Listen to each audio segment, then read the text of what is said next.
Good afternoon, parents and students. We want to welcome everyone to our reopening presentation. I know that everyone is pretty excited about what next week and the beginning of November will bring. As everyone knows, our fifth and sixth grade are due to come back next Tuesday, and then our seventh and eighth graders are due to come back the first week in in November. We're definitely excited about that. Parents, we really want to make sure that we take this opportunity to thank you for all of the work that you've done thus far this year in partnering with us. We know that you have gotten a full dose of what it feels like to be an educator. So we appreciate all of the work that you all have done, and we're so excited about welcoming our students back next week. This afternoon, we're going to go over some just pretty much review some protocols and processes that we have in place for the new in-person experience. We'll talk about arrival and breakfast. We'll talk about, again, what the expectations will be during class, also for related arts. We'll talk about the restroom break process or procedures, lunchroom breaks. We'll also talk about supplies and backpacks. We'll address the SSA question. I'm sure that everyone is really wanting to know about. We'll talk to you about dismissal procedures, before and after school care. We'll talk to you about how we're going to deal with visitors. We'll talk to you about our COVID um, protocols that we have in place in the event of a situation. We want to make sure that we're clear on what our expectations are going to be for every um, scenario that could possibly come our way during this in-person um, process. So we also will end with a virtual and visual video from two of our biggest and brightest. I'll let Dr. Hagan share that later on, and then we'll finish up with a quick Q&A. All right, arrival and breakfast. We really want to make sure, parents, that we pay very close attention to the arrival time. We're expecting everyone to be dropped off by 7:45, and we really want to make sure that we stress that, because with COVID, we don't want to have large gatherings of students. So we're asking that if you come before 7:45, that everyone remains in their cars, and that at 7:45 you can begin to allow your students to come up to the front, the main area, and at that point we will begin to uh, allow our students in the building in a staggered fashion. The way that we are looking forward to not only the arrival process, as kids are allowed in the building, we will allow them to go. The expectation is that everyone will go directly to their assigned classroom, and then from that point, we will begin to administer breakfast.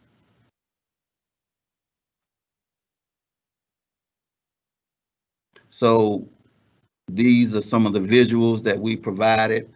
A lot of our students that have returning students, they know, and parents know what this looks like. Before our new people, we want to make sure that you pay close attention to the stairwells that we have presented, because these will be the stairwells that will come up as you get ready to come to the building when your parents let you out of the cars at 7:45.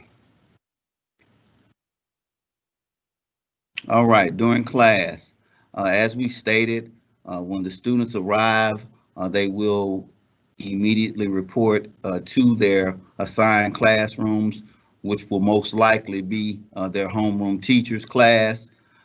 We will have assigned seats as they get to their classrooms.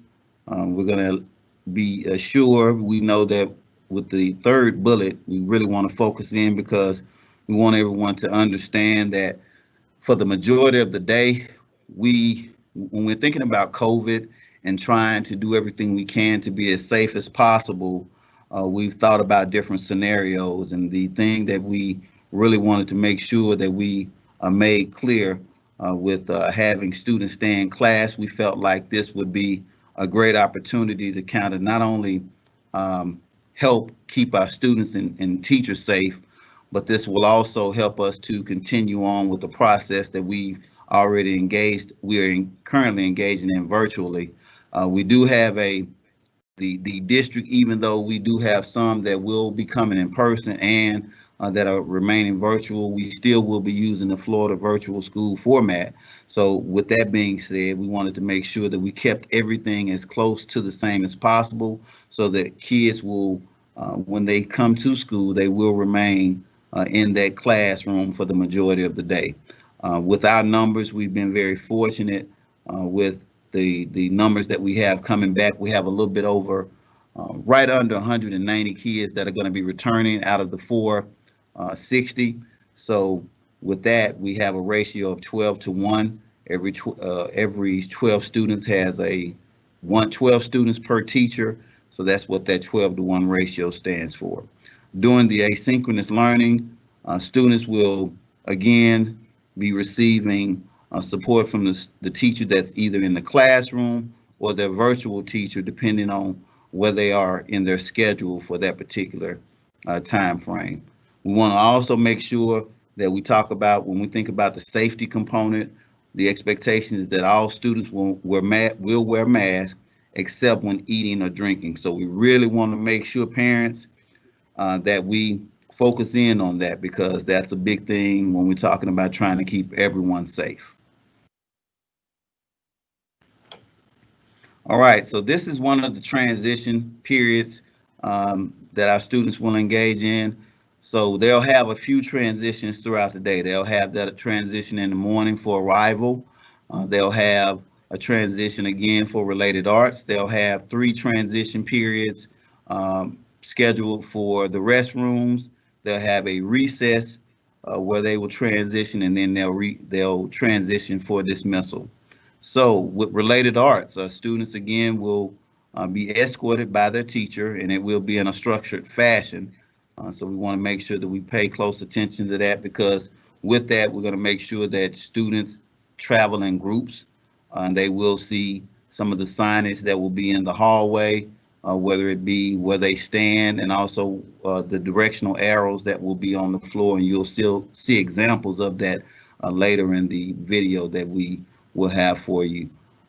Also, we want to make sure that it's very important for students to understand when they get to those related arts classes that they report directly to the designated seat or area. Teachers most likely will have designated areas for students to sit in, and so we want to make sure that we're all on one accord with that.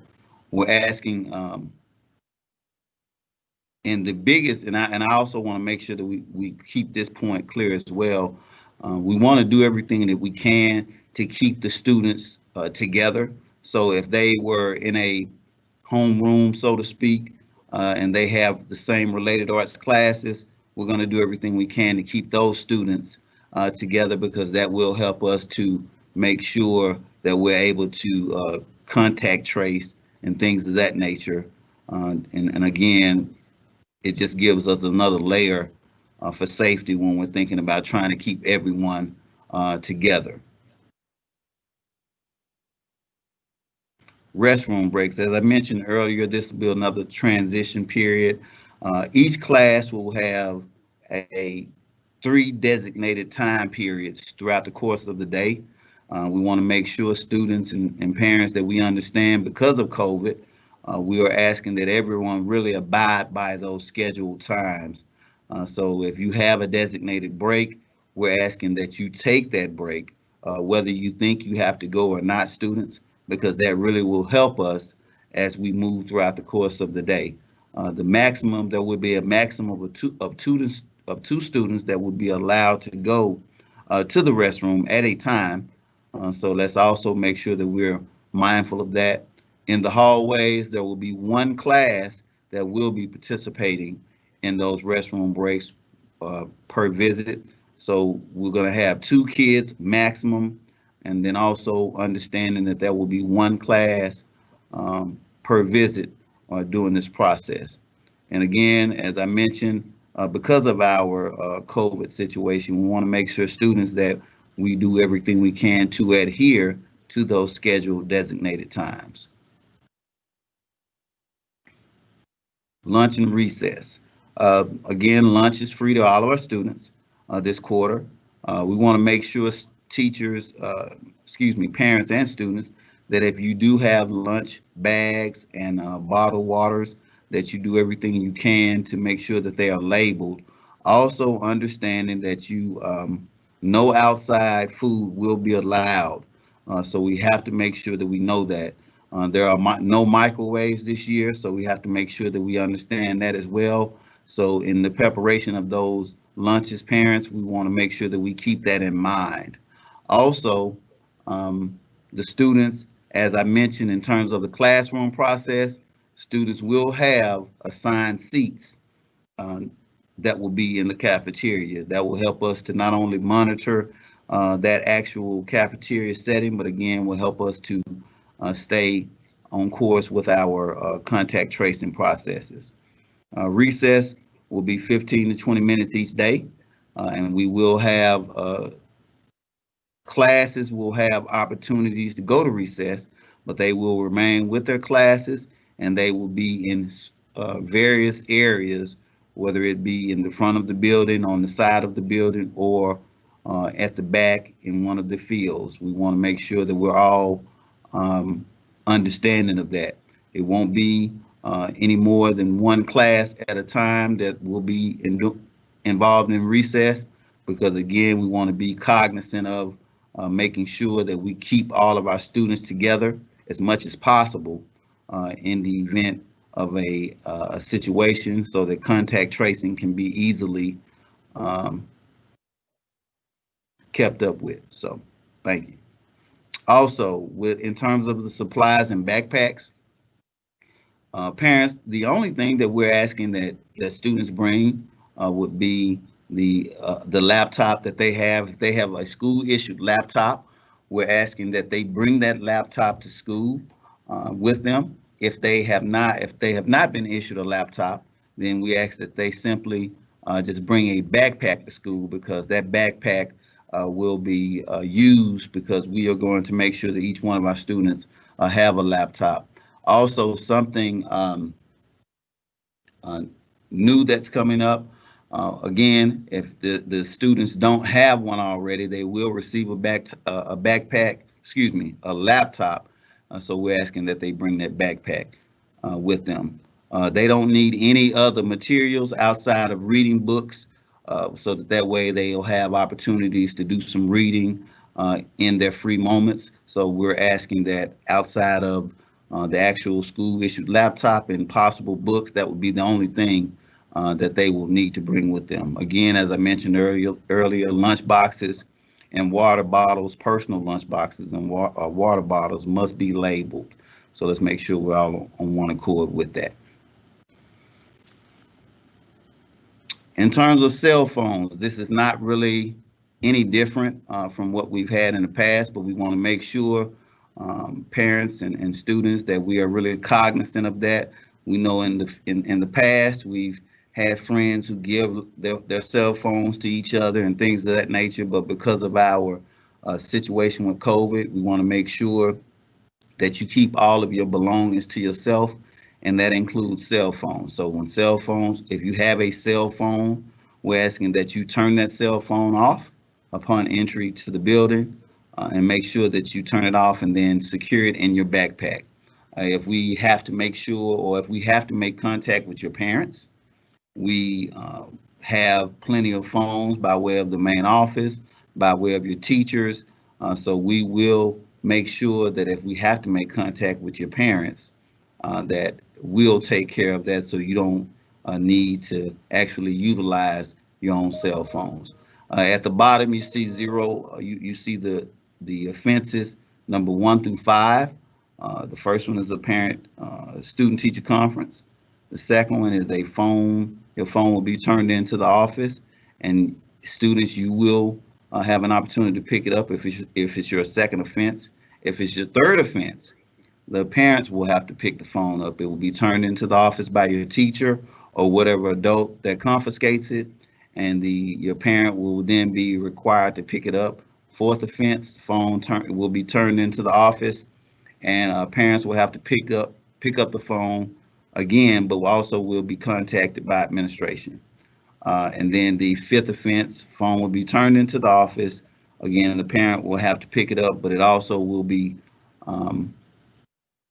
you will be aligned with a behavior referral because of that offense. So let's make sure that we don't have to really deal with all of that, because again, with the time that we have each day, we want to make sure that the focus is on teaching and learning. So let's make sure that we are all on one accord with that.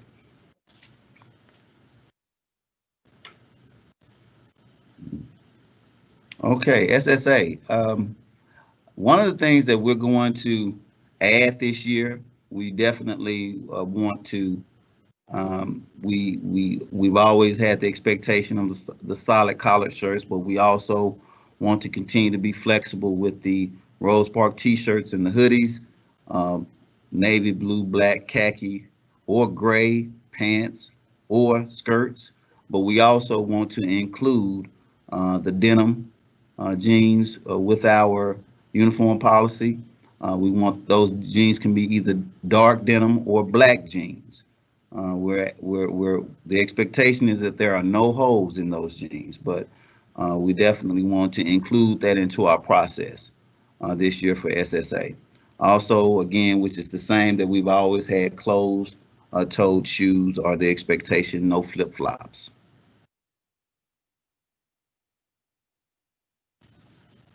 Okay, I'm going to be taking over dismissal. So at the end of the day, we will begin dismissal at 2:55 p.m. and we will have students called by grade level to exit the building. So it will be a little bit of a more spread out process, but it will go similar if you've been with us before. If you're new to Rose Park, how it works are the students will exit the front of the building. So the bus riders, if they ride the MTA bus, will meet by the art room and be supervised and escorted by teachers to the bus.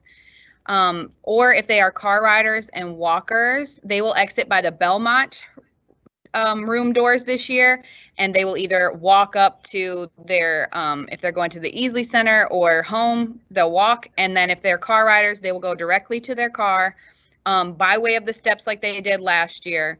And we ask that they get in their car as soon as possible to avoid crowds collecting. One other thing I just wanted to remind everyone that the street out 9th Avenue out in front of us becomes a one-way at 7:15 to 8:15 for arrival, and becomes a one-way between 2:30 and 3:30 p.m. for dismissal. And cars line up in 3 rows based off of how you're going to turn onto Edge Hill. So if you make a left, you get in the left lane. If you go straight, you get in the middle. And if you go right, you get on the right lane to turn right on Edge Hill.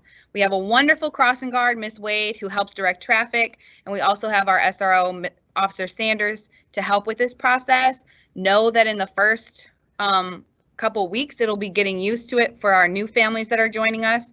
But this year, it is critical that you are on time and pick up by 3:15 p.m. so we do not have students that are left behind, that we want to promote that social distancing.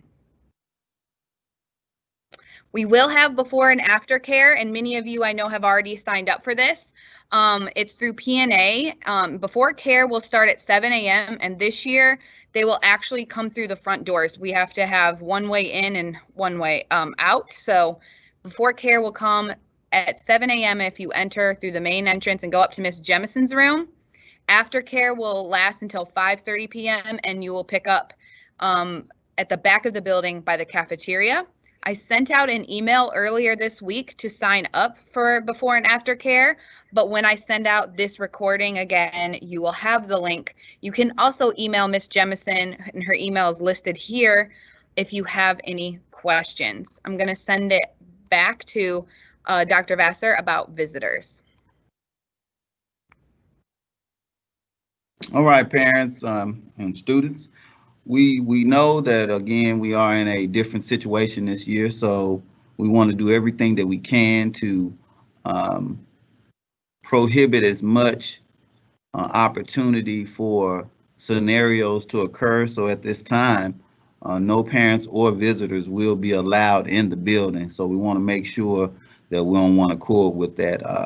For late arrival, parents, we're asking that you just ring the bell, the door buzzer, the front door buzzer. It will buzz, letting us know that you are there. And if you provide an ID, make it visible for the cameras.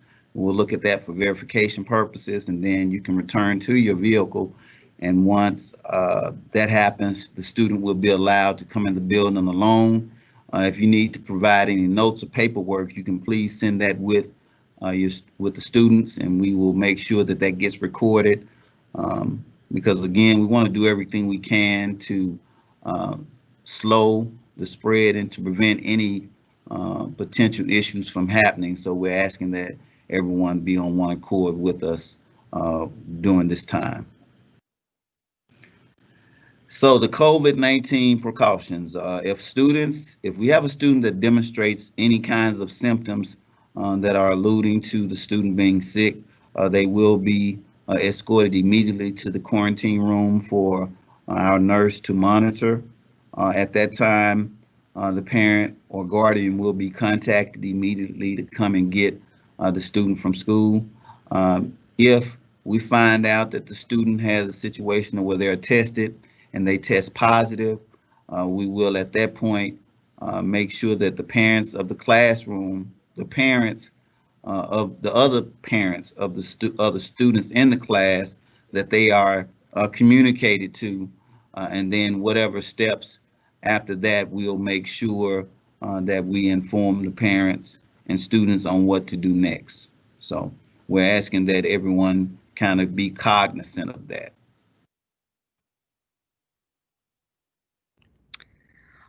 With that being said, I did want to stress the importance of understanding students, what the expectations are, so that we can keep everybody safe and healthy and in person, so that we can maximize learning time for all of us. So students are expected to wear a mask. Failure to do so will result in a dress code violation. And just as we have done in the past, it's a progressive discipline process. So at the first step of a student not wearing a mask, they will have a teacher-student conference. Then they will get a phone call home, up to a half a day ISS, then 1 day of ISS, and it could result in a suspension. We do not want this to happen. So students, it's important that you wear your mask unless you are eating or drinking. We all know that sometimes kids will be kids, but it is not funny to sneeze or cough on somebody intentionally.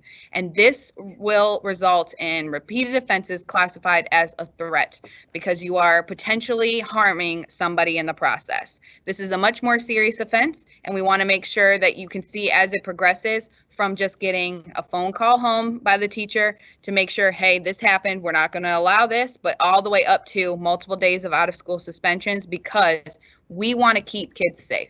We want to keep adults safe, and we want to make sure that we limit the spread of this virus so that we can all finally one day get back to normal. So I just wanted to go over some of these expectations with you all. At Rose Park, I don't anticipate this being something that we will have to deal with very much, but I did want to be upfront with it because we are dealing with 10 to 14-year-olds. So we wanted to make sure that they understood those expectations. And now we are going to share the tour that was done by 2 of our 8th graders, Olivia and Jayla. This is especially for our new students. Welcome to Rose Park. We know that you haven't even stepped foot in the building, so we wanted to show you this video, and then afterwards we will have questions.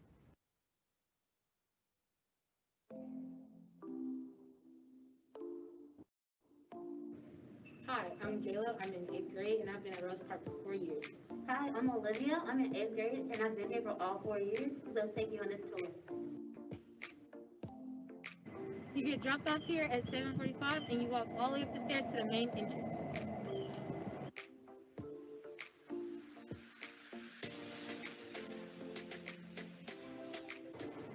You get called by your grade level to your classroom. Make sure you have your mask on. This is the stairway to go to your classrooms for 5th, 6th, 7th, or 8th. It's the up stairwell.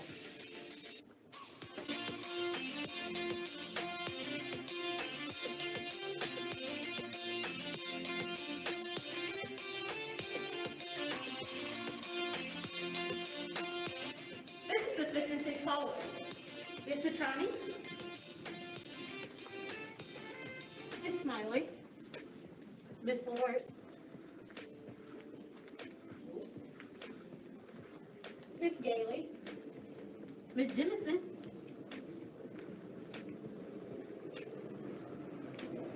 Miss Jones, Miss McGee, Miss Burton,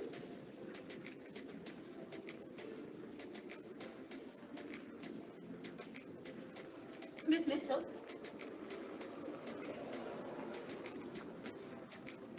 Miss Sanders,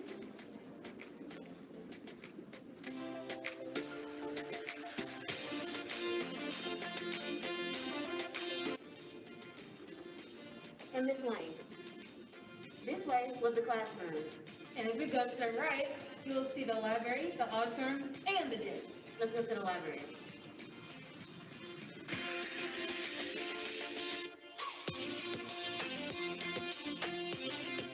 This is Miss Hudson, our librarian. Hi, I'm Mrs. Tolson. Unfortunately, the library will not be open. However, you can still check out books. You can choose either curbside delivery if you're staying virtual, or I can deliver them to your classroom. And now we'll take you to the gym.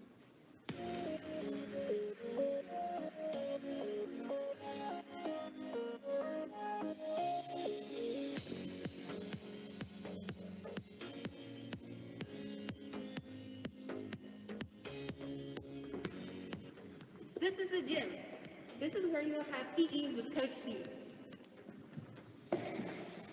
When we have sports games, we have basketball, track, soccer, football, cheerleading, and volleyball.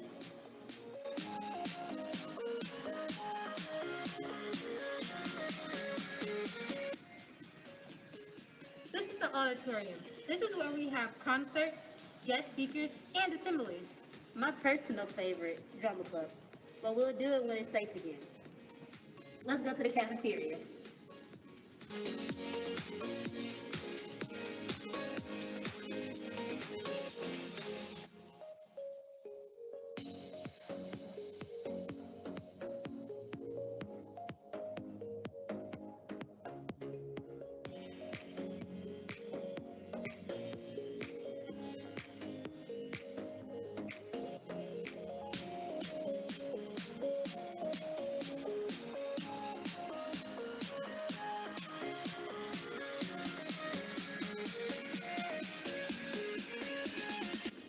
This year we're using the side entrance instead of the main entrance.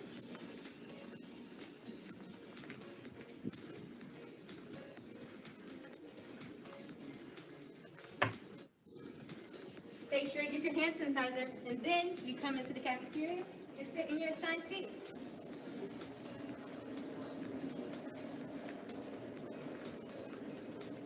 You don't sit on the blue egg. We're making sure you're gonna be safe.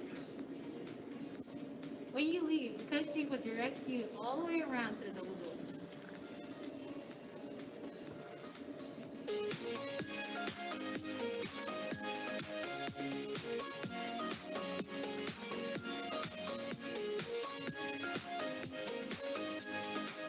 Now let's head to the 7th and 8th grade hallway. But Ms. Vincent is the 7th grade science teacher, which is this way next to Ms. Lane's class.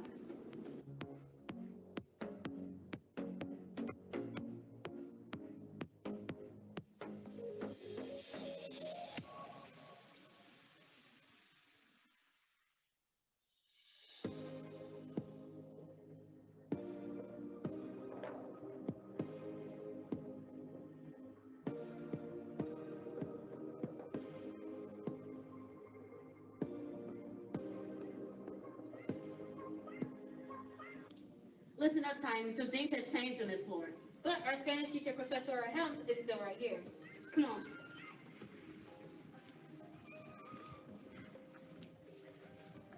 This is Mr. Wilson's class. He's the 8th grade ELA teacher. Miss Bella's down here this year.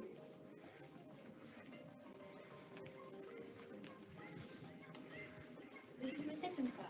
She's still here, and she's the 8th grade social studies. 7th grade math, Miss Edwards.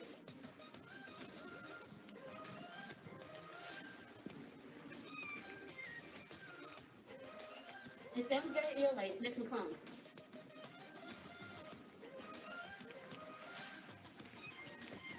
Eighth grade science teacher, Mr. Kyle.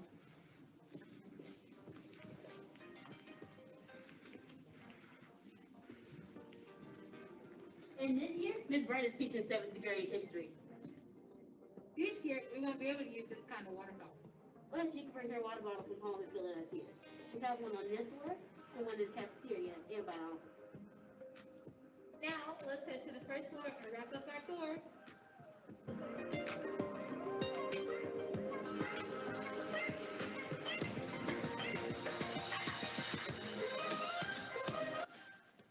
Each floor has a bathroom on it. You have designated times to go to the bathroom, and they're all facing the front part of the building. Around this way is art and encore.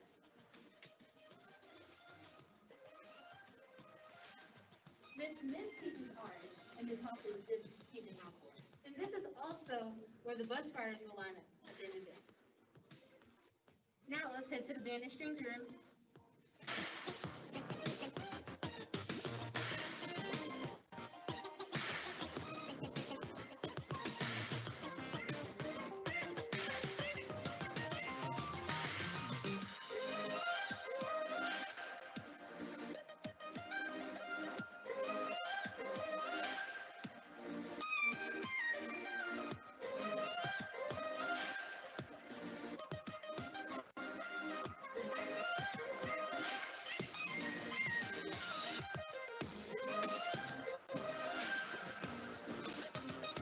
This is the band room with Dr. Scott.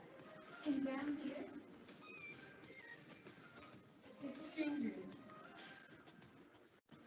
Thank you for coming on this tour. And we can't wait to see you in person. Let's go, Titans!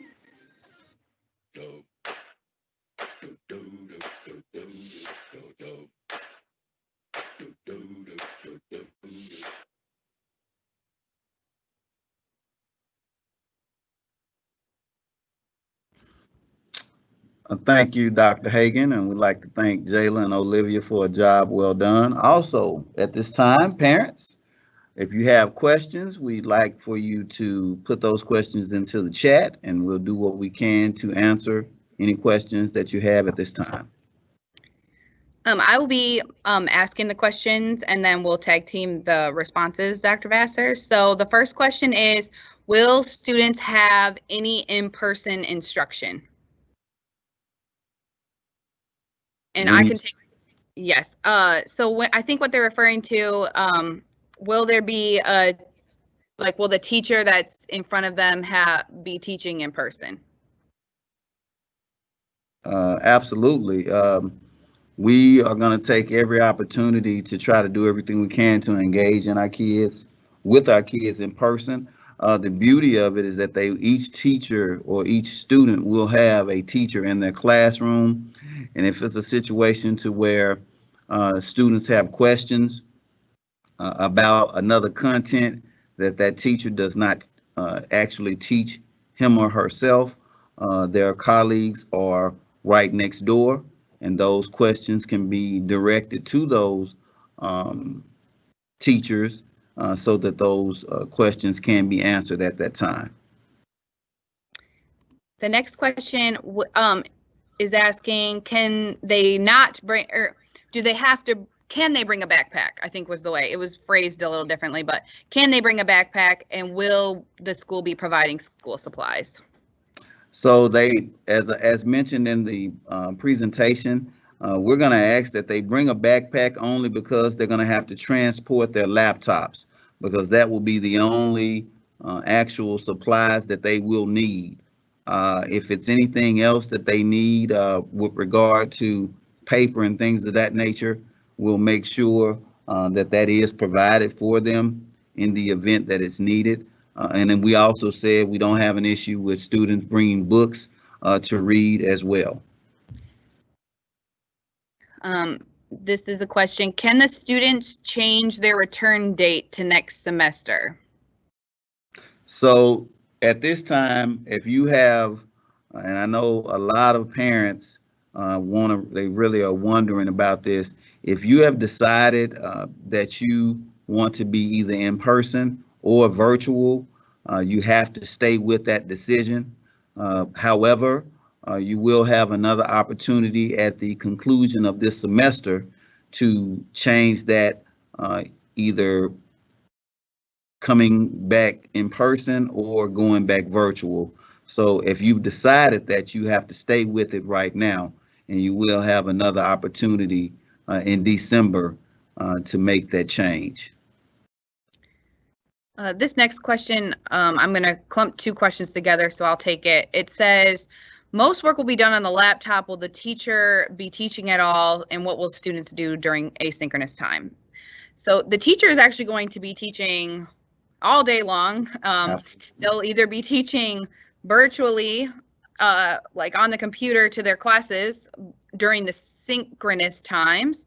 And during asynchronous times, they're going to be helping students both virtually and in person. So let's give it up to our teachers who already go above and beyond, but will be doing what they can to support students during asynchronous learning, as well as continuing to teach virtually to the students that are in person, as well as staying at home. And then also this next question was, can my son bring his own personal laptop? And at this time, we are asking that students use the district supported laptop. Every student that comes in person will receive a new MNPS laptop. They will trade out their former laptop if they had one. If they didn't have one, they will get one. The reason being is the Wi-Fi connectivity does not work well when it comes to personal laptops. You have to go through guest access, and it's really more hassle than it's worth. So every student will be getting that comes in person will be getting a new laptop to use when they come back. And I will send it back to Dr. Vassar. When is late arrival considered? Anytime after 7:45. So if they come in at 8 o'clock or 8:15, that is considered late. We will, we'll mark them tardy or whatever, but again, they will come in as they normally would. I think during the regular year, we said 8:05, and sometimes we were pretty flexible depending on the weather, and we will continue to be that way. But we are, again, really asking parents to pay close attention to not only the arrival times, but even more so the dismissal time as well. So we're asking the kids get in at 7:45 because what we want to do between 7:45 and 8 is transition the kids in the building, and then we want to give them an opportunity to eat breakfast. So if kids come during that time, they'll still be in a situation to where we can get them in the building. So I think the time probably would be more like 8:05 to 8:10 if they're considered late, because we will go forward with announcements and things of that nature. So we want to make sure, again, that we do understand it's going to be a regular school day, and we're going to try to do everything we can to operate it as such. The next question, if a student starts virtual, are they required to remain virtual? Yes. So if they start virtual, they're going to have to remain virtual again until, like I said, if there is a change that the parent is considering, they'll have to wait until December to make that change, because again, everyone will have an opportunity in December to revisit the change, whether they want to actually come back in person or go back virtual. But if they start off, whatever decision they've made to start off, starting if whatever decision they've made here, right now, they have to keep that decision in play, and then they'll have another opportunity in December to change that decision. Will before and after care be available on the first day? Yes. For 5th and 6th? Yes. And then when 7th and 8th come back? Yes. The next question for you, Dr. Vassar, what will happen once a student tests positive? So if a student tests, as we mentioned, if a student tests positive, what we're asking is that the parent notify the school. And then once the parent notifies the school that their son or daughter has tested positive, what we have to do is make sure that that classroom that student was in the day before, that we notify those students and their parents so that we can begin the actual COVID process.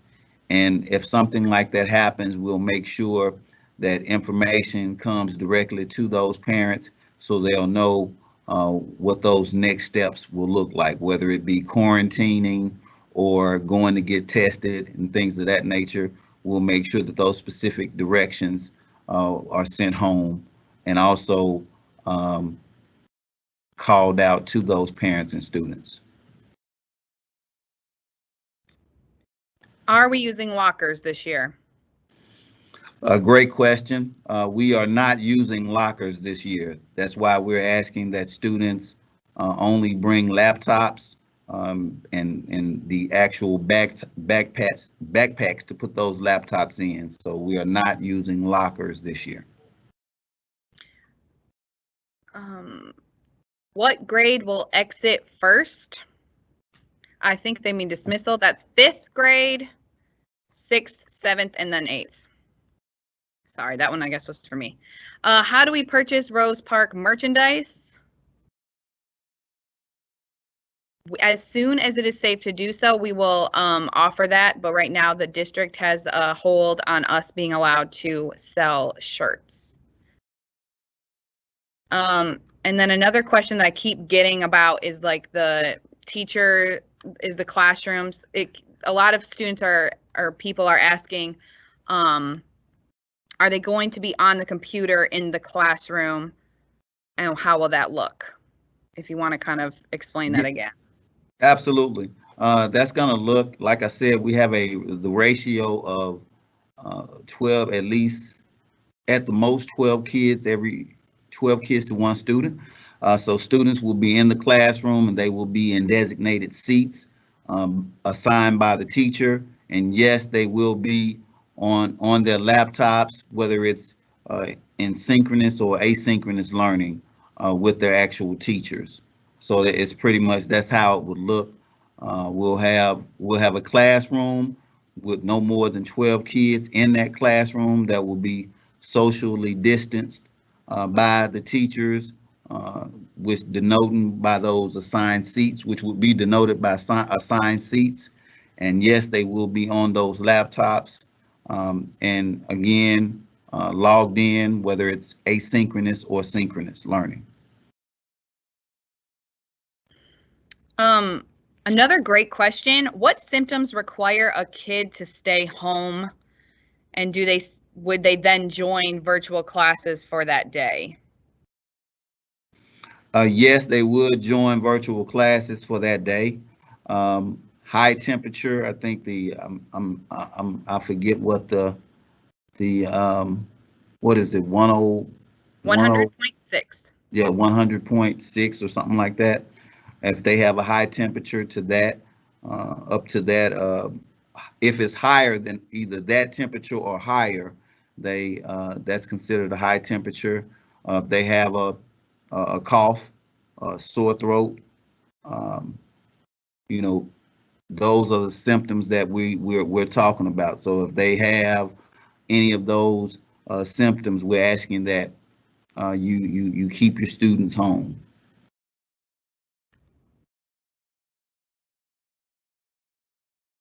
What do all students come back to in person at once? No. Next Tuesday, we will phase in our 5th and 6th grade. They will come next Tuesday. And then at the first week in November, we will phase in our 7th and 8th graders. Will before and after care be free? No, it's a registration fee and a weekly due. It's a weekly due payment as well. I think it's something like, I think it's a $50 registration, and it's like 40 or 45 bucks a week, if I'm not mistaken. But you can definitely follow up with Ms. Jemison to make sure on those prices. The next question I'm gonna take because we keep getting this question. So it says, will kids in homeroom be watching the same virtual class, or will they have different schedules? I emailed out the schedules, and those are the schedules that every student will follow, whether they're in person or virtual. So what they're following right now will be the same when they come in the building. They will just be in the building. And so how that will look is, if I have a class with my homeroom, I'm sitting in my homeroom, the teacher is still teaching on the computer and I'm in there. If it's an asynchronous day, they're more likely to be able to assist with the students. Then if I have my second block, but my neighbor, who's as much away from me as possible, has a different second block, we will have our headphones in and be listening to our teacher and have our classes. So the students will follow the same schedule that they have started this week. That's why we started the schedule this week, so students could practice. Another question was getting about like the time of the day, and unfortunately we, normally with the drop off being at 7:45 and people having to get to work, we get that. And that's why in years past, we've allowed students to be dropped off at 7:15. That's just not an option for us right now. We cannot have large crowds of students because we have to keep them as socially distanced as possible. That's why we have the before and after care as an option, as well as, I would reach out to the PTSO Facebook and see if there's anything you all can do about carpooling or things like that. Rose Park PTSO has the Facebook page, and hopefully they are a resource that you all can use. How many more questions do you want to take right now? Give me at least 3 more. Okay,